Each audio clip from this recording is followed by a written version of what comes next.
For most teams that miss the playoffs consistently year after year, you can point to them not drafting very well as a primary, if not the primary reason that that team continuously fails to make the playoffs. And then there are those teams that are drafting very, very high pretty much every single year. And there's a reason for it because they have drafted incredibly poorly. And you see that with a few organizations in this year's 2014 NFL draft. And one of those teams, frankly, is the Jacksonville Jaguars. If you want to know why the Jaguars have, along with maybe the Oakland Raiders, the least talented roster in all of the National Football League, you can point squarely to their failures in the draft in recent years. Continuously failing to appropriately address the right positions with the right players, trading up for ridiculous reasons to draft way overrated players, missing on guys, just all types of things in recent years with the draft have gone wrong for the Jacksonville Jaguars. You could throw injuries in there and guys not staying clean and sober. All of that factors in. And the bottom line, what it produces is what you've seen out of the Jacksonville Jaguars. I was frankly actually impressed that Gus Bradley got that Jaguars roster to win 4 games in 2013. That was an incredible accomplishment. It really, really was. Because that team was boo-boo, lacking on star talent and talent in general on both the offensive and defensive side of the football. And again, why are those talent deficiencies there on both sides of the football? Primarily because of the Jacksonville Jaguars' failures in recent years in the NFL draft. Goes back to Gene Smith and taking the guys like the Tyson Alualu's 10th overall and the guys like the Blaine Gabbert's 11th overall. And not only that, trading up to 10. Not only that, you traded up to get a Blaine Gabbert when you had a head coach who was looking like he was already on his way out. So you were taking a quarterback for a current regime that might not have been there after that season. And of course he wasn't. Just so many bad things. I mean, when you look at the Jacksonville Jaguars draft history, even over just the past 3 years, I mean, when you look at the real hits that they've had, maybe somebody like a 4th-round pick like a Cecil Shorts, that's the hit. That's the closest you've got to a big hit with the Jacksonville Jaguars is Cecil damn Shorts. Think about that for a second. You want to talk about misses? There's a lot of them. But the biggest miss of all, obviously, is Blaine Gabbert. If you watched me way back in 2011, you know I was all over the fact that Blaine Gabbert sucked and he was going to be terrible in the NFL and was no way, shape, or form a franchise NFL quarterback. Of course, I didn't stop Gene Smith and Jack Del Rio from trading up to get him because apparently they didn't do their due diligence and their homework. And the point I'm bringing up is that when you miss on a quarterback in the first round, it sets your organization back for years. And that's exactly what happened with the Jacksonville Jaguars. In 2011, they drafted Blaine Gabbert in the first round. The dumb dicks traded up to get him. And now look where they're at, needing to start over again in 2014. Part of the problem for the Jaguars, frankly, is that they still have a lot of questions out of a lot of their big-time picks. 2012 first-rounder, Justin Blackmon, a guy that they traded up from 7 to 5 to get in that draft. On the surface, it seemed like it was a great choice. You drafted the young quarterback. You give him an explosive big-time weapon on the outside, but he had some baggage coming in, and he's been unable to stay clean and stay sober. This is a guy that was suspended for the rest of the 2013 season. Is he going to be able to stay clean? Is he going to stay sober for 2014 and beyond? Is he going to be able to salvage his once promising career? Look at a guy like Luke Joeckel.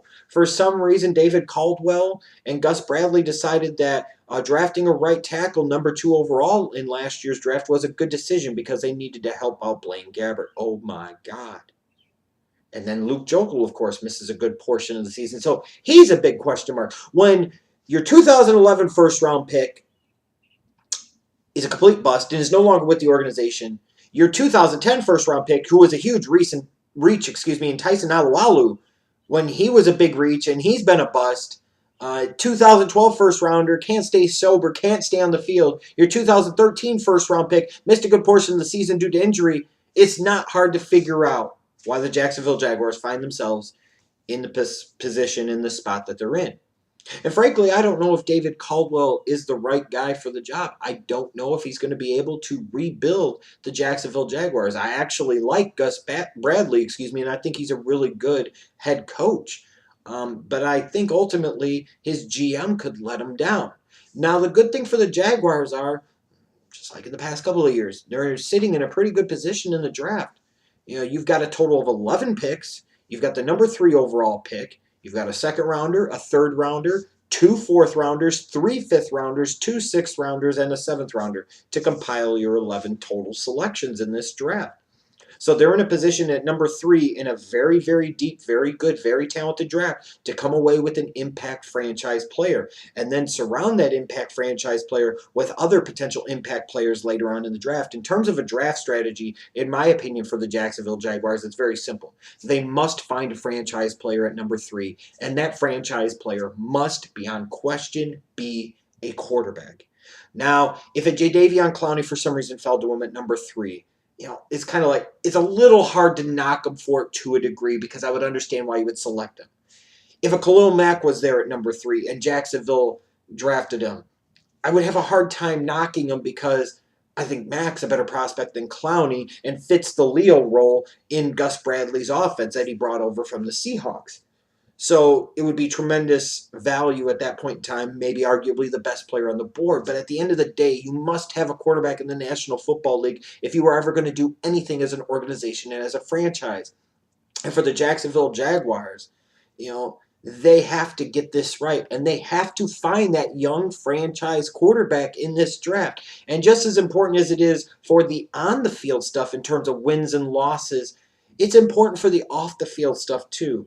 One of the least interesting organizations in the National Football League is the Jacksonville Jaguars. One of the least exciting, one of the worst drawing, one of the teams that struggles the most to engage and energize its fan base is the Jacksonville Jaguars. And the easiest way to do that is to give hope for the future. And the best and most certain way to give hope for the future is to find a franchise quarterback. That must, and I emphasize again, must be the focus for the Jacksonville Jaguars here with the 3rd overall selection.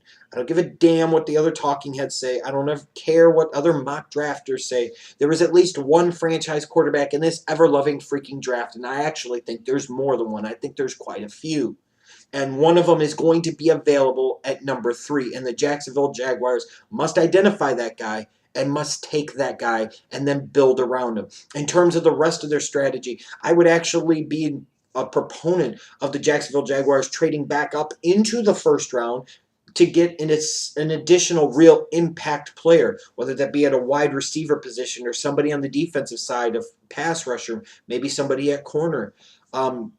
They need help all over the place. The way I look at the Jacksonville Jaguars is, for the most part, if it's a position on their team, I don't care even what they did in free agency. If it's a position on their team at this point, they've been so bad and they've drafted so poorly in recent years. Every single position is a position of need. They must strictly go after best available player throughout all 7 rounds of the 2014 NFL Draft. It does not matter what position other than finding that quarterback at number 3. Everything else is a grab bag because everything else is a freaking need for this crappy roster and this crappy organization. The good thing is, if you're a Jaguars fan, if you're part of the Jaguars organization, it only takes one draft to turn things around. It only takes one draft to send yourself on an upward trajectory, especially with a quality coach in a Gus Bradley. You give him some pieces, some Jimmies and Joes to go with his very solid, good X's and O's, and things can start looking bright for Jacksonville and its fan base once again. In terms of what I look at for them going into the draft, to me, their guy has to be Johnny Manziel. He brings the most star power. He brings the most rock star kind of components to that organization. They need attitude. They need swagger, if you will. They need somebody that's going to put some asses in the seats, but they also need somebody that brings some explosive, dynamic playmaking ability to the Jacksonville Jaguars. And I think when a Gus Bradley looks at a guy like a Johnny Manziel, he sees a lot of Russell Wilson, perhaps. And as a result, or even maybe an RG3, perhaps, a Johnny Manziel can instantly breathe new life into that organization. If you say, well, it's just about football, no, it's not. It's not just about football. You got to be able to sell out your stadium too. You got to be able to sell merchandise too. You've got to be able to get corporate sponsors too.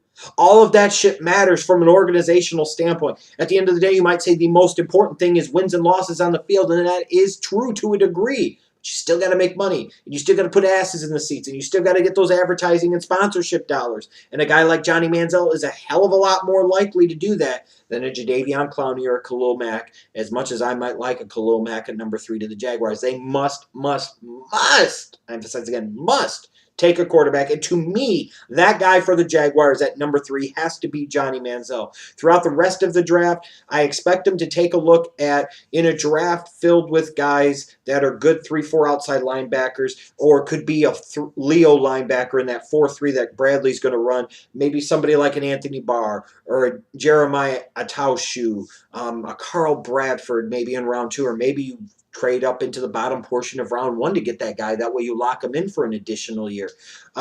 They need help on the interior of that offensive line. If you're going to bring in Manziel, you got to surround him with pieces. You got to give him help. Maybe a guy like Dakota Dozier from Furman. You need another running back. Jarris McKinnon might be a guy that's available in the 3rd or 4th round. Maybe a guy like a Lachey Seastrunk, a Bishop Sankey.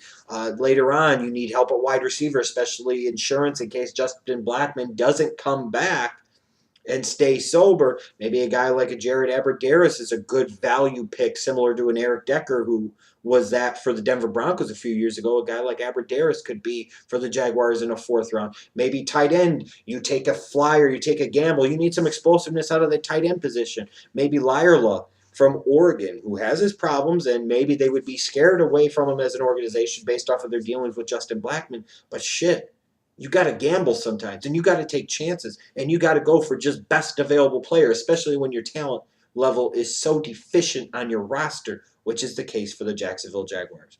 To me, I would classify this as a very successful draft for the Jags if they get their franchise quarterback at number 3 and then surround him with pieces and surround him with help.